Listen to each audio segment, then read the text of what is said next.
आज हम लोग बात करने वाले हैं बीए पार्ट 1 हिस्ट्री ऑनर्स का चैप्टर 8। चैप्टर 8 का भाग 1 बहुत अच्छे से पढ़ लिए थे। ये भाग 2 है। अगर भाग 1 आप नहीं देखे हैं तो लिंक डिस्क्रिप्शन में होगा, प्ले लिस्ट का, वहां से देख सकते हैं या प्ले लिस्ट में भी जाकर देख सकते हैं। तो चलिए शुरू करते हैं भाग 2। ये देखिए चैप्टर का क्या नाम है, प्राचीन भारत पर विदेशी आक्रमण। यानी प्राचीन भारत पर विदेशी आक्रमण कौन कौन हुए, कैसे कैसे हुए, उसका स्वरूप क्या था, उसका परिणाम क्या निकला और कहां से ये आक्रमण हुए, किस रास्ते से ये आए थे, ये सब पूरा डिटेल में हम लोग बात करेंगे।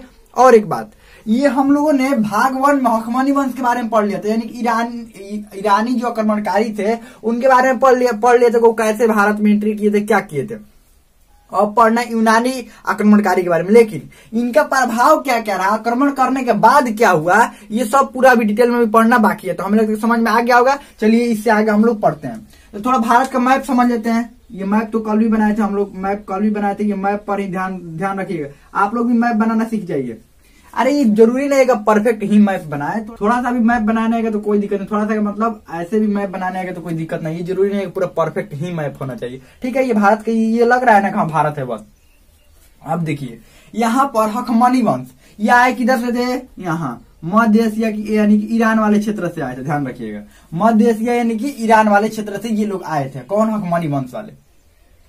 अब देखिए बात क्या हुआ, हकमनी वंश यहाँ पर आए थे तो यहाँ पर सबसे पहले जो आक्रमण करने वाला कौन था, ये था डेरियस प्रथम। ध्यान रखिए कौन था, डेरियस प्रथम था। डेरियस प्रथम जो था, डेरियस प्रथम यानी डेरियस प्रथम जो था वो 516 ईसा पूर्व के आसपास में आक्रमण किया था भारत पर। आपको पता है कि यही सबसे प्रथम कंधार पर आक्रमण किया था। ध्यान रखिएगा, या कंधार वाले क्षेत्र पर आक्रमण किया था। कौन था, ये हकमनी वंश का था और ये ईरान से आया था। ध्यान रखिएगा, ईरान से। लेकिन इसके बाद इसका पुत्र जब शासक बना तो क्या हुआ, ये अपने यही वाला क्षेत्र को नहीं बचा पाया और वापस इसको कहां पर लौटना पड़ गया, ईरान में, वापस ईरान में लौटना पड़ गया। तो थोड़ा देखते हैं कि ईरानी जो आक्रमण हुआ यानी हकमनी वंश का प्रभाव देख लेते हैं। हकमनी वंश के आक्रमण के बाद प्रभाव, हकमनी ध्यान रखिएगा, ये क्वेश्चन आंसर में लिखने के लिए आ जाएगा। हकमनी वंश के आक्रमण का प्रभाव, आक्रमण का प्रभाव देखिए क्या क्या इसका प्रभाव हुआ। पहला जो प्रभाव हुआ, या प्रभाव ऐसे लिखकर प्रभाव ऐसे करके और 1-2 कर सकते हैं। यहाँ पर 1 नंबर, यहाँ पर 1 नंबर लिख सकते हैं। या और एक आपको बताते हैं कैसे, ऐसे लिख सकते, ऐसे कर सकते हैं। देखिए ध्यान समझिएगा, प्रभाव अब यहां पर लिख सकते हैं। पहला प्रभाव क्या था, पहला प्रभाव था नए नए समुद्री मार्गों का खोज, नए समुद्री मार्गों का खोज, समुद्री मार्गों का खोज। अब कहेंगे कि नए नए समुद्री मार्गों का खोज कैसे हुआ, इनको आक्रमण से नए नए समुद्री मार्गों का खोज कैसे, जैसे यहाँ पर आक्रमण किया और यहाँ पर आए तो देखिए कि ये पूरा फैला हुआ था जगह, इधर आपको पता है समुद्र है। और एक बात समझिए, स्थल मार्ग की अपेक्षा समुद्री मार्ग से उस समय वस्तुओं के ले जाना बहुत आसान था। अभी भी जो भारी भारी सामान होता है नावों से ही जाता है। अगर भारत से किसी और देश में, अन्य देश में लेकर जाना, जैसे इंग्लैंड में, इधर इंग्लैंड है तो यहाँ पर लेकर जाना है भारत से सामान, तो अधिकतर जो भारी भारी सामान होता है वो किस रास्ते से जाता है, समुद्री मार्ग से, क्योंकि वो बहुत ही, वो हवाई जहाज की अपेक्षा समुद्री मार्ग है बहुत सस्ता होता है। ध्यान रखिएगा, उसकी अपेक्षा सस्ता हम नहीं करेंगे एकदम सस्ता होता नहीं, उसकी अपेक्षा सस्ता होता है। क्यों, क्योंकि उसमें बहुत ज्यादा खर्च नहीं होता। और एक बात समझिए, यहां से अगर यहाँ पर मान लीजिए यहाँ के भी व्यापारी जाते थे व्यापार करने के लिए ना, इधर से व्यापारी व्यापार करने के लिए यहाँ पर जाए और समुद्र मान लीजिए यहाँ तक फैला हुआ, तो अगर इधर स्थल मार्ग से जाएंगे तो पहाड़ होते हुए कहीं पहाड़ पड़ जाएगा, कहीं नदी पड़ जाता है, कभी झरना पड़ जाता है, कभी जंगल आ जाता है। उस समय तो रोड तो था नहीं कि रोड से व्यापार कर सकते हैं, और ये जाते समय बहुत दिक्कत होता था उनको, और बहुत कम सामान इधर से ले जा पाते थे और बहुत महंगा बेचना पड़ता था। लेकिन आक्रमण होने के बाद इन्होंने देख लिया कि यहाँ पर समुद्र है और समुद्री मार्गों से यहाँ से ऐसे ऐसे सामान लेकर जाया जा सकते हैं। यहाँ पर मान लीजिए उतार देंगे, यहाँ पर दूसरा देश है और यहाँ से आराम से सामान लेकर चले जाएंगे। समझ में आ रहा है, ये यहाँ पर आए तो थे, यहाँ पर राज्य तो जमाया था, तो पूरा यहाँ पर इधर जितने भी व्यापारी थे ये सब भ्रमण कर लिए, इसके साथ जो भी लोग आए थे सब कुछ इधर उधर घूम लिए और देखे कि यहाँ से भी समुद्री मार्ग, यहाँ से भी सामान लाद कर यहाँ से ऐसे करके इधर से लेकर जाया जा सकता है। ये वाला सामान यहाँ पर लाद कर और यहाँ से समुद्र मार्ग से यहाँ पर आसानी से, और यहाँ से फिर अपना स्थल मार्ग से लेकर चले जा सकते हैं। इसीलिए नए नए समुद्री मार्गों का खोज हुआ। आक्रमण के बाद नए नए क्या हुआ, समुद्री मार्गों का खोज हुआ, जिसके कारण इनका व्यापार और भी क्या हो गया, आसान हो गया, क्योंकि ऐसे स्थल मार्ग की अपेक्षा उस समय तो उतना उन्नत रोड भी नहीं था। उस समय तो क्या था, समुद्र, आराम से नाव बनाइए और सामान लेकर जाइए बस। अगला क्या हुआ, दूसरा नंबर है ईरानी संस्कृति का प्रभाव। ईरानी संस्कृति का प्रभाव, संस्कृति का प्रभाव, इस क्षेत्र में ईरानी संस्कृति का प्रभाव उस समय पड़ा जिस समय ये आक्रमण किया, लेकिन उसके बाद धीरे धीरे प्रभाव खत्म होता गया। अगला है 3 नंबर में, देखिए 3 नंबर ऐसे, यहाँ पर एक मिनट 3 नंबर यहाँ पर, इसको नीचे लिखते तो ऐसा अच्छा होता ना, यहाँ पर नीचे लिख लीजिएगा, या यहाँ पर भी, यहाँ पर नीचे लिख लीजिएगा ऐसे 3 नंबर, और यहाँ पर भी ऐसे, यहाँ से ऐसे 3 नंबर, यहाँ पर सॉरी 2 नंबर, ये 3 नंबर। लिपि का प्रचार, लिपि का प्रचार, यानी इनकी लिपियों का भी इधर भारत में प्रचार हुआ। किसका, ईरानी लिपि जो वो लोग लिखते थे ना, उसका भी प्रचार हुआ भारत में, और भारत की लिपि का कहाँ प्रचार हुआ, यहाँ पर। यानी कि लिपियों का भी प्रचार बढ़ा, यहाँ से यहाँ तक लिपि का भी प्रचार बढ़ा, यानी कि आक्रमण हुए तो कई तरह के फायदे हुए, ध्यान रखिएगा। ये प्रभाव ऐसे भी करके बना सकते हैं अपने नोट्स में, ये बहुत अच्छा है, ये भी अच्छा है, या ऐसे करके प्रभाव लिखना है तो ऐसे करके प्रभाव ऐसे करके, और 1 नंबर 2 नंबर 3 नंबर ऐसे भी तो बताए ही हैं, ठीक है, जैसे आपकी मर्जी है वैसे कर सकते हैं। चलिए प्रभाव देख लिए। अब हम लोग देखेंगे यूनानी आक्रमणकारी, तो हमें लगता है कि इतना समझ में आ गया होगा, नोट्स में बना लीजिएगा। चलिए हम लोग आगे बढ़ते हैं, इसको मिटा देते हैं हम। चलिए अब देखते हैं यूनानी आक्रमणकारी, यानी यूनानी आक्रमण, इसको बोलते हैं मकदूनिया का भी आक्रमण, मकदूनिया का आक्रमण बोलते हैं, या ध्यान रखिएगा मकदूनिया का आक्रमण भी बोलते हैं, पूछ दिया जाएगा, या सिकंदर का आक्रमण भी बोलते हैं, ध्यान रखिएगा। सिकंदर को पहचानते हैं, सिकंदर का आक्रमण, पिछले वाला चैप्टर में भी सिकंदर के बारे में पढ़ाए थे, आक्रमण, सिकंदर का आक्रमण, इसको सिकंदर का भी आक्रमण बोलते हैं। अब सिकंदर देखिए क्या था, यूनानी आक्रमणकारी क्यों बोलते हैं। सिकंदर मुख्य रूप से मकदूनिया का राजा था। कहाँ का राजा था, मकदूनिया का, लेकिन धीरे धीरे पूरा यूनान को अपने कब्जा में ले लिया। देखिए क्या था, जो सिकंदर था, सिकंदर के बारे में थोड़ा सा जान लेते हैं। सिकंदर था, इसके पिता का नाम था फिलिप, फिलिप नाम था इसके पिता का, फिलिप नाम था, ध्यान रखिएगा। इसके पिता जो थे ये फिलिप थे, ये राजा थे। इसके पिता के मृत्यु के बाद ये राजा बना। कौन राजा बना, सिकंदर, वो भी 20 वर्ष की आयु में। कितना इसका आयु कितना था, आयु था 20 वर्ष। इसके पिता की मृत्यु हो गई, 20 वर्ष का था, तो इसके पिता की मृत्यु हो गई, और उसके बाद राजा कौन बना, ये यहाँ पर ये मकदूनिया का राजा कौन बना, ये सिकंदर राजा बना। इसके गुरु का नाम ध्यान रखिएगा, इसके जो गुरु का नाम अरस्तु था, ध्यान रखिएगा, अरस्तु। अरस्तु ने इसको बहुत तरह की शिक्षाएं दे रखी थी, किस चीज का, विज्ञान का, समाज की शिक्षा दे रखी थी, उसके बाद इतिहास की भी शिक्षा दे रखा था, उन्होंने बहुत कुछ सिखाया था इसको। इतिहास सिखाया था, विज्ञान के बारे में, समाज के बारे में, दर्शन शास्त्र के बारे में, यानी दर्शन के बारे में बहुत अच्छा था, ये सब सिखा दिया था, दर्शन के बारे में। और एक कुशल योद्धा, जो एक कुशल योद्धा कैसे होता है, इसके पिताजी पहले से ही राजा थे, तो पिता ने इसको ऐसा इसको प्रशिक्षण दिलवाया गया था सिकंदर को कि ये भी आगे चलकर राजा ही बनेगा। जब राजा का लड़का है तो आगे चलकर राजा बनेगा, तो राजा बनने की इसको ट्रेनिंग बढ़िया दिया गया। क्या, इतना चीज तो सिखा दिया गया। और उसके बाद इसका जो लड़ने वाला शक्ति है वो भी बढ़ाया गया। कैसे लड़ने वाला शक्ति, इसको ये प्रशिक्षण देकर, प्रशिक्षण दिया गया, यानी ट्रेनिंग, प्रशिक्षण यानी कि ट्रेनिंग दिया गया लड़ने का, कैसे युद्ध में लड़ा जाता है, कैसे रणनीति बनाई जाती है, सब बढ़िया सीख गया था। इसीलिए 20 वर्ष की आयु में राजा बना, तो इसको कोई ज्यादा कुछ दिक्कत नहीं हुआ। सबसे पहले क्या किया इसने, सबसे पहले एक छोटा सा जगह का राजा ही था, मकदूनिया का राजा था, इसने पूरे यूनान को जीत लिया। सबसे पहले क्या किया, यूनान को जीतना शुरू किया, पूरे यूनान को इसने जीत लिया। यूनान को जीतने के बाद यहाँ पर था ईरान, ध्यान रखिएगा, ईरान, यही फारस, ये हकमानी वाले लौटे थे ना, हकमानी वंश के, यहाँ से लौट गया था उसका पुत्र, यहाँ पर विजय नहीं हो पाया, और यहाँ पर क्या हुआ, जीता नहीं और लौट गया। यहाँ पर लौटने के बाद ये जो हकमानी वंश था, एक बार यूनान को हरा चुके थे, ये यूनान को हरा चुके थे, तो उसी समय से सिकंदर को था ये कि हमको भी एक बार हराना इन लोगों को। किसको, हकमानी वंश को, यानी कि ईरान वाले को। तो उसने यूनान को पूरा जीत लिया, कर दिया आक्रमण ईरान पर। हकमानी वंश का शासन था उस समय। और बताइए जीता कौन होगा, जीता सिकंदर, क्योंकि हर तरह की शिक्षा इसके पास थी, विज्ञान की, समाज की, इतिहास की, दर्शन की, केवल सब की शिक्षा थी। कि अगर राजा कोई लड़ने जा रहा है, मान लीजिए यूनान वाला इससे लड़ने आ रहा है, तो इसके इतिहास के बारे में जानता होगा कि इसके पास ऐसे ऐसे घोड़े थे, इन्होंने इतना युद्ध जीत चुका है और ऐसे हथियार रखते हैं, ऐसे सैनिक है ये, और आसपास की जितने भी इसके इतिहास और भौगोलिक परिस्थितियां जहां पर हम युद्ध लड़ने जा रहे हैं वो क्षेत्र कैसा है, उसकी भौगोलिक परिस्थितियां कैसे, ये सब जानता था। कौन? सिकंदर। उसके अनुसार अपना रणनीति बनाना था। और उसके बाद क्या हुआ? जीत गया। और यहाँ से हकमनी वंश का काम खत्म हो गया। ध्यान रखिएगा, पूरा साम्राज्य किसका हो गया? सिकंदर का। अब सिकंदर विश्व विजेता बनने का उसका सपना था। क्या था? विश्व विजेता बनने का उसका सपना था। पूरा विश्व को हमको क्या करना है? जीत लेना। तो उसने विश्व विजेता सपना बनने के लेकर इधर तो सब जीत लिया था, ठीक ठाक। अब इधर जीतते जीतते उसका था कि भारत में आए। जैसे ये हकमनी वंश लौटा था ना, तो इसको पता चल गया था कि हकमनी वंश भारत में पूरी तरह से एंट्री नहीं कर पाया। और व्यापारियों द्वारा, व्यापारी ही ने बताया था कि भारत बहुत ही उन्नत देश है, बहुत वहां पर बहुत कुछ है, बहुत समृद्धिशाली देश है, वहां पर बहुत सारा धन है, बहुत सारा मतलब सब चीज वहां पर मिलता है।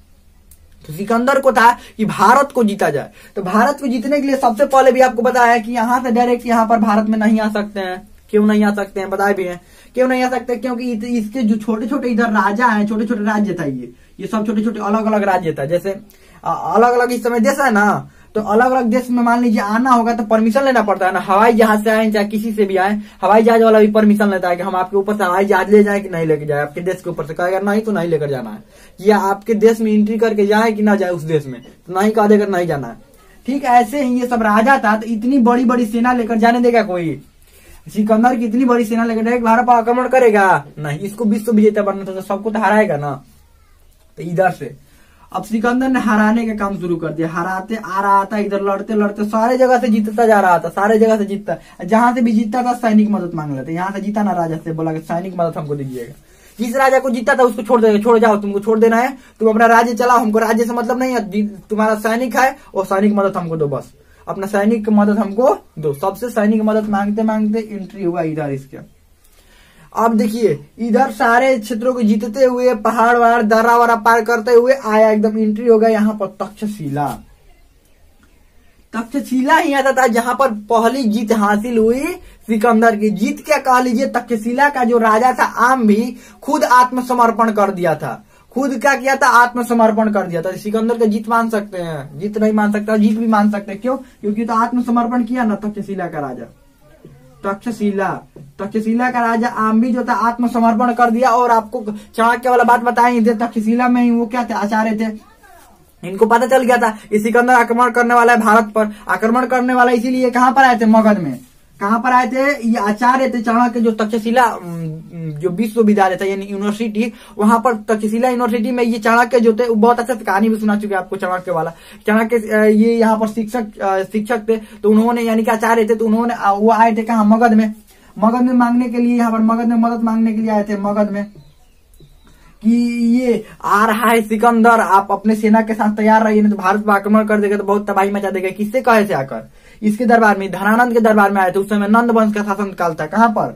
यही मगध में। यहाँ पर नंद वंश का शासन काल था और धनानंद राजा था। वहां से चाणक्य चले तक्षशिला से। कहां पर? ये तक्षशिला से चले मगध में आने के लिए। मगध दरबार में जैसे ही धनानंद के दरबार में जैसे ही ये पहुंचे चाणक्य, उन्होंने कहा कि महाराज देखिए वो सिकंदर आ रहा है, अगर भारत पर आक्रमण कर देगा तो मगध को सब तबाह कर देगा पूरा, और आपको भी हरा देगा। इतने सुनकर मगध का जो राजा था धनानंद, वो गुस्से में आ गया और बोला कि इस मूर्ख को जल्दी हमारे महल से बाहर फेंक दो। जब बाहर उनको फेंका गया तो उन्होंने खड़ा होकर ये कहा, फेंक दिए गए तो गिर गए थे। चाणक्य कहा कि तुम्हारे हम ये वंश को नष्ट कर देंगे, तुम्हारे ये बड़ा साम्राज्य को नष्ट करेंगे और योग्य राजा को यहाँ पर बैठाएंगे। वहीं मगध से एक खेलते हुए बच्चों को देखे जो बहुत ही खेलने में अच्छा था, सब चीज मतलब करने में अच्छा था, बोलने में सब कुछ करने में अच्छा था, इसीलिए उसको कहां पर लेकर गए? उस बच्चे को लेकर गए तक्षशिला यूनिवर्सिटी में। बहुत अच्छे से पढ़ाया, अच्छे से ट्रेनिंग दिया, अच्छे से शिक्षा दिया, लड़ने का भी, शस्त्र का भी और शास्त्र का भी, दोनों का शिक्षा दिया गया। यानी जैसे सिकंदर को भी शिक्षा मिला था ना, ये विज्ञान का, समाज का, ये सब शिक्षा, लड़ने का भी शिक्षा मिला था, वैसे ही ये जो बच्चा यहाँ से लेकर गए थे उसका नाम था चंद्रगुप्त मौर्य। ध्यान रखिएगा, उस बच्चे का क्या नाम था? चंद्रगुप्त मौर्य। चंद्रगुप्त मौर्य को कहां से? ये मगध से ही लेकर गए थे। कौन लेकर गए थे? चाणक्य। और इसको बहुत अच्छा शिक्षा दिया गया, सब चीज अच्छा शिक्षा दिया गया। लेकिन चाणक्य की एक बात पता थी, ये जब तक्षशिला का राजा आम्भी ने आत्मसमर्पण कर दिया तो ये चाणक्य को लग गया कि अब सिकंदर को सामने सामने नहीं हराया जा सकता है, सामने सामने मतलब युद्ध करके नहीं हरा सकते, क्योंकि ये मदद कर नहीं रहा है तो कैसे हराएंगे, दो लोग हैं, एक चंद्रगुप्त मौर्य एक चाणक्य, कैसे हरा सकते हैं। तब उन्होंने प्लानिंग बनाना शुरू किया। अब देखिए इधर सिकंदर की अब बात कर लेते हैं। अब सिकंदर ये यहाँ के राजा जो था आम्भी, ध्यान रखिएगा इसका नाम लिख देते हैं, तक्षशिला का राजा आम्भी, आम्भी यानी कि तक्षशिला का जो राजा था, इधर इसको मिटा दें, यहाँ पर लिख देते हैं आम्भी। आम्भी के दरबार में ये एंट्री हुआ किसका, सिकंदर का। जब ये आत्मसमर्पण कर दिया था तो सिकंदर की एंट्री हुआ इसके दरबार में, सिकंदर ने दरबार लगवाया और आम्भी के दरबार से ही सारे राजाओं के यहाँ ये संदेश पहुंचवाया, यहीं से संदेश लिखकर भेजवाया कि जितने भी राजा थे इधर भारत में, जितने भी छोटे छोटे राजा थे, कबीलों में थे, इधर इधर इधर जितने भी छोटे छोटे, आपको पता है बहुत सारे छोटे छोटे जगहों में भारत बटा हुआ था उस समय, तो जितने भी राजा थे सबके पास ये संदेश पहुंचवाया कि खुद आत्मसमर्पण कर दो, नहीं तो हम पहुंच गए तो समझना कि युद्ध करना पड़ेगा, बहुत तबाह कर देंगे। ये कौन बोला, ये सिकंदर ने कहा सारे राजाओं से। तो कुछ जो थे यहाँ छोटे मोटे कबीले के जो राजा थे छोटे मोटे, वो आत्मसमर्पण कर दिए, लेकिन बाकी किसी राजा ने आत्मसमर्पण नहीं किया। सबने कहा कि आओ हम तुमसे लड़ते हैं, आ जाओ। सिंध का राजा जो पोरस था उसने भी आत्मसमर्पण बिल्कुल नहीं किया। अब यहाँ से जो ये पासे में था सिंध, यहाँ पर यहाँ का राजा जो था पोरस, अब ये सिकंदर ने वहां पर ये पोरस पर आक्रमण करने का प्लान बना लिया। कहा, सिंध पर। पोरस था राजा, सिंध पर आक्रमण करने का प्लान बनाया और इसकी मदद की आम्भी ने। आम्भी सब बात जानता था कि पोरस कहाँ से कमजोर है, यहाँ का जो सिंध का राजा पोरस है वो कमजोर कहाँ से पड़ेगा, उसको हराया कहाँ जा सकता है, उसकी कमियां क्या, नजदीक में है, पड़ोसी है तो पड़ोसी ना पड़ोसी की कमजोरी जानेगा, कौन जानेगा, दूसरा जान जाएगा, नहीं, पड़ोसी की कमजोरी जानेगा। इसीलिए पोरस का कमजोरी जानता था। यहाँ जो तक्षशिला का राजा था आम्भी, ये बहुत अच्छा से कमजोरी जानता था कि इसकी कमजोरी क्या है, इसकी ताकत क्या है, सब कुछ बता दिया था सिकंदर को। और फाइनली युद्ध हो गया। किसके किसके बीच में, ये सिकंदर और पोरस के बीच में युद्ध हुआ, जिसमें शुरू में तो ये जो पोरस था वो भारी पड़ रहा था सिकंदर पर। शुरू में लगा रहा था कि पोरस जीत जाएगा, लेकिन अंतिम होते होते कुछ ऐसे बातें थी, आम्भी ने बता दिया सिकंदर को कि उसकी ये कमजोरी है, जिसके कारण अंतिम होते होते पोरस हार गया। और पोरस को चारों तरफ से बहुत सारे घुड़सवारों की मदद से सिकंदर ने उसको घेर लिया चारों तरफ से और उसको बंदी बना लिया गया। और सिकंदर ने कहा उसके सामने, जब सिकंदर के सामने लाया गया पोरस को, तो सिकंदर ने पोरस से कहा कि तुम्हारे साथ कैसा व्यवहार किया जाए। तो पोरस ने ये कहा था कि जैसे एक राजा दूसरे राजा के साथ व्यवहार करता है वैसे ही हमारे साथ भी व्यवहार किया जाए। इतनी बातें सुनकर, ये वीरता वाली बातें सुनकर कि हमारे सामने है फिर भी हमसे डर नहीं रहा है, हार गया है फिर भी हमसे डर नहीं, इतनी बातें सुनकर उसने कहा, सिकंदर ने कहा कि देखो हम तुमको छोड़ देते हैं, कोई दिक्कत नहीं है, ये हम तुमको छोड़ देते हैं, तुम्हारा हम साम्राज्य सब कुछ वापस लौटा देना है हमको, लेकिन सैनिक मदद चाहिए। अब हारे हुए हैं तो कहना ही पड़ेगा, ठीक है सैनिक मदद दे देना है। तो सैनिक मदद देने के लिए पोरस तैयार हो गया। अब हार गए तो कहना ही नहीं पड़ेगा, हारेंगे तो क्या कर, आखिर उसी का सैनिक है। अब अगर आपको भी ना राजा बनाए, मान लीजिए हार गए, आपको राजा ना बनाए, अपना किसी को राजा बनाए, तो सारे सैनिक आपको उसी के सैनिक हो गए ना। इसीलिए कहा कि तुम भी राजा रहो, कोई दिक्कत नहीं है, हमको सैनिक मदद दो। सिकंदर को यही चाहिए था, सैनिक मदद। तो यहाँ राजा आम्भी और पोरस दोनों की सेनाएं भी सिकंदर की सेना में, मतलब सेनाओं की मदद करने के लिए तैयार हो गई, जिसके कारण चंद्रगुप्त मौर्य और चाणक्य की मुश्किलें और बढ़ गई।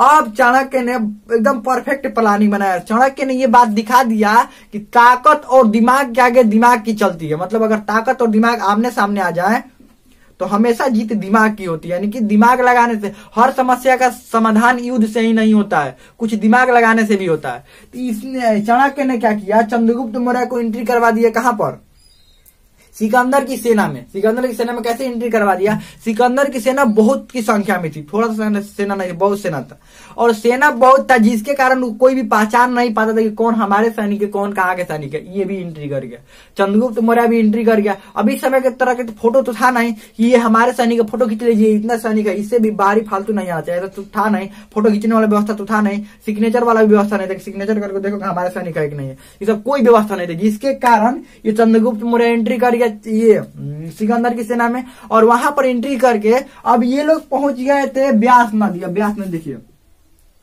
ये है, ये जो ये नदी है ये सिंध नदी है, ध्यान रखिएगा, यानी कि सिंधु नदी, ये सिंधु नदी है। और यहाँ पर हिमाचल में जो नदी बहती है ये जाकर बाद में सिंधु नदी में मिल जाती है ब्यास नदी। ब्यास नदी सिंधु की सहायक नदी है, ध्यान रखिएगा। ये जो ब्यास नदी है ये सिंधु की सहायक नदी, अंतिम में जाकर ये सिंधु में मिल जाती है। तो ब्यास नदी के तट पर जैसे ही ब्यास नदी से आगे एंट्री करते तो मगध शुरू हो जाता था। तो ब्यास नदी का भी उसी तरफ, ये ब्यास नदी है, ब्यास नदी की इसी तरफ ये लोग थे कि सिकंदर की सेना, सिकंदर की सेना मान लीजिए ब्यास नदी है, ब्यास नदी की इसी तरफ अभी सिकंदर की सेना थी, जिसमें चंद्रगुप्त मौर्य की एंट्री हो चुकी थी। और चंद्रगुप्त मौर्य ने क्या किया, अफवाह फैलाना शुरू किया कि ब्यास नदी पार जो भी करेगा, भारत की धरती पर जो भी जाता है उसकी मृत्यु हो जाती है। किसने अफवाह फैला हुआ है? ये चंद्रगुप्त मौर्य ने अफवाह फैलाया है सिकंदर की सेना में, जिसके कारण वो लोग, उसकी सेनाएं डरने लगे और उसकी सेना में बहुत ज्यादा अफवाह फैली। कैसा बात है। और एक बात कि कोई भारत को अभी तक जीत नहीं पाया है, ये पूरा अफवाह होने लगा है। लेकिन सिकंदर अपनी सेना को सबको समझा कि कौन अफवाह फैला रहा है, ये पहले ढूंढो उसमें अफवाह फैला कौन रहा है। तो अब इतना सारा संख्या में सेना, पता चलेगा कौन अफवाह फैला रहा है। नहीं, और फैला कौन रहा था? चंद्रगुप्त मौर्य। पता नहीं चल रहा था कौन फैला रहा है। और सिकंदर अपने सेना समझा नहीं, ऐसे कोई बात नहीं है, कोई जानबूझकर इसमें अफवाह फैला रहा है, ये ऐसी कोई बिल्कुल बात नहीं है। और चाणक्य की सहायता से चंद्रगुप्त मौर्य उनके खाने में कुछ ऐसा चीज मिला देते थे कि 2-3 दिन बाद उसका असर होना शुरू हो, कोई बीमार हो जाता था कि किसी की मृत्यु हो जाती थी, मतलब अलग अलग तरह की उनकी बीमारियां होने लगी, मृत्यु होने लगा, जिसके कारण वो लोग और डरने लगे। उनकी जो सेनाएं थी और डरने लगी। सचमुच में ये जो देवताओं की धरती है, यहाँ पर कोई एंट्री करता है तो बाहरी अगर एंट्री करेगा तो उसकी मृत्यु हो जाएगी। ये किसको? ये सिकंदर की सेना में यह बात अफवाह की तरफ अफवाह पूरा फैलने लगा। और एक बात, इनके कारण जो था, अब इनकी सेनाएं थी, सिकंदर की सेना ने आगे बढ़ने से मना कर दिया, कहा कि सिकंदर से कि हम आगे अब नहीं बढ़ेंगे, अब हमको वापस लौटना है। तो कई कारण हो गए वापस लौटने का। कारण देखिए, कारण यहाँ पर हम लिखते हैं कि सिकंदर की सेना का वापस लौटने का कारण क्या था। अब ये कारण लिखने का ध्यान रखिएगा। सेना का ये इससे पिछला चैप्टर में भी पढ़ाया जाए तो सेनाओं का कारण बताया था वापस लौटने का, इसमें भी बता रहे हैं। उसमें देखिए अब कारण क्या था वापस लौटने का, यानी सिकंदर की सेना का वापस लौटने का कारण। अब कोई भी बोल रहा है कि हम आगे जेबे नहीं करेंगे। और एक बात क्या हुआ, और एक बात हुआ कि उसी समय आ गया बाढ़। ये लोग कभी बाढ़े नहीं देखे थे, सिकंदर की सेना कभी इधर ये यूनान की तरफ कभी इसे बाढ़े नहीं देखा था। आ गया पूरा बाढ़ नदी में, इतना चौड़ा, ये नदी चौड़ा तो था लेकिन ऐसे सामान्य दिनों में पानी एकदम थोड़ा थोड़ा जा रहा था। लेकिन जैसे ही बाढ़ आया नदी समुद्र बन गया।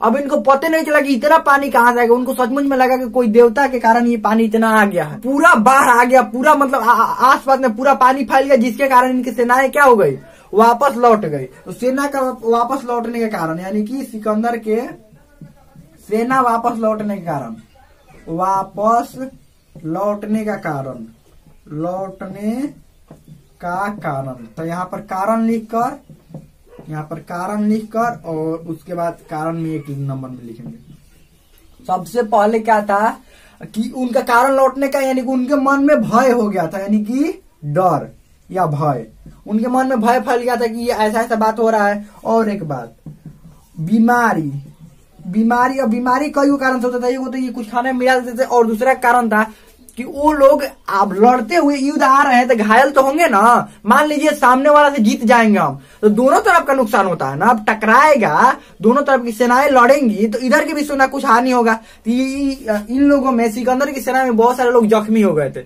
जिसके कारण उनको अच्छा तरह से इलाज न मिलने के कारण बहुत सारे रोग हो गए थे। और एक बात, पारिवारिक चिंता, पारिवारिक चिंता उनको होने लगी थी। अब बहुत दूर निकल गए थे, अपने जो साम्राज्य से बहुत दूर आ गए, जिनके कारण उनको परिवार का याद आने लगा, जिनके कारण वो उनको वापस लौटना पड़ा। और चौथा नंबर में है बाढ़। चौथा नंबर में क्या है, बाढ़। और फाइनली इसकी जो सेना है वो वापस लौट गई। 1 मिनट, और ये नहीं ना बताएं कब इसका एंट्री हुआ। 326 ईसा पूर्व में एंट्री हुआ था, ध्यान रखिएगा। 326 ईसा पूर्व में सिकंदर की एंट्री हुई थी भारत में, यानी आक्रमण हुआ था। यहाँ पर तक्षशिला में आक्रमण नहीं, तक्षशिला तो ऐसे ही वो आम भी था, ऐसे ही आत्मसमर्पण कर दिया था। और जैसे ही ये सिकंदर की सेनाएं लौट रही थी तो ये पहुंचते बेबीलोन, ये लोग पहुंचे बेबीलोन। पहुंचते पहुंचते इनकी मृत्यु हो गई थी। इधर से लौट रहे थे तो बेबीलोन में सिकंदर की ही मृत्यु हो गई थी। 323 ईसा पूर्व में सिकंदर की हो गई मृत्यु। और एगो इसका सेनापति था जिसका नाम था सेलुकस निकेटर। सेल्यूकस निकेटस को ये भरोसा था कि कोई हमको डरा रहा है, उसको एकदम कंफर्म था, कोई डरा कर यहाँ से भगाना चाह रहा है हमको। ये उस समय तो लौट गया, लेकिन बाद में देखिए आएगा, बाद में अपनी सेना लेकर आएगा। अभी नहीं, चंद्रगुप्त आगे मौर्य वंश के बारे में पढ़ाएंगे ना, तो उसमें बताएंगे। देखिए सेल्यूकस निकेटस आएगा और युद्ध करेगा चंद्रगुप्त मौर्य से। तो बेबीलोन में सिकंदर की मृत्यु हुई थी कब? 323 ईसा पूर्व में लौटते समय। हमें लगता है कि इतना समझ में आ गया होगा। इसका आक्रमण का प्रभाव क्या क्या हुआ, थोड़ा सा प्रभाव देख लेते हैं। सिकंदर का आक्रमण का क्या क्या प्रभाव हुआ, एक मिनट प्रभाव थोड़ा देख लेते हैं। यहाँ पर दिखाई दे रहा है ना, ये लिख लिए ना, कारण मिटाते हैं इसको। अब थोड़ा प्रभाव देख लेते हैं। प्रभाव मतलब इसका सिकंदर के आक्रमण का प्रभाव क्या क्या हुआ। संस्कृति का आदान प्रदान हुआ, संस्कृति का आदान प्रदान मतलब इधर संस्कृति उधर गया, उधर संस्कृति क्या हुआ, इधर आया। ये वाला संस्कृति यूनान की संस्कृति भारत में, भारत की संस्कृति यूनान में परिचय हुआ। और दूसरा बात कि ये व्यापारिक मार्ग भी नए नए और व्यापारिक मार्ग खोज हुआ। व्यापारिक मार्गों का क्या हुआ, मार्गों का खोज हुआ, नए नए व्यापारिक मार्ग खोज हुआ। तीसरा नंबर में था कि ये एक दूसरे से इन लोगों का संपर्क स्थापित हुआ और एक दूसरे की लिपि की पहचान हुई, भाषाओं की पहचान हुई, एक दूसरे की भाषाओं की पहचान हुई, भाषा की पहचान हुई। और शिल्प उद्योग में भी शिल्प उद्योग का आदान प्रदान हुआ। देखे कैसे शिल्प उद्योग है, क्या है, ये सब आगे भी लिख सकते हैं। तो हमें लगता है कि बहुत अच्छा समझ में आ गया होगा। ये चैप्टर हो गया कंप्लीट। हमें लगता है कि बहुत अच्छा समझ में आ गया होगा। इसमें कोई भी डाउट हो, कोई भी क्वेश्चन हो तो आप कमेंट में पूछ सकते हैं। हमें लगता है समझ में आ गया होगा।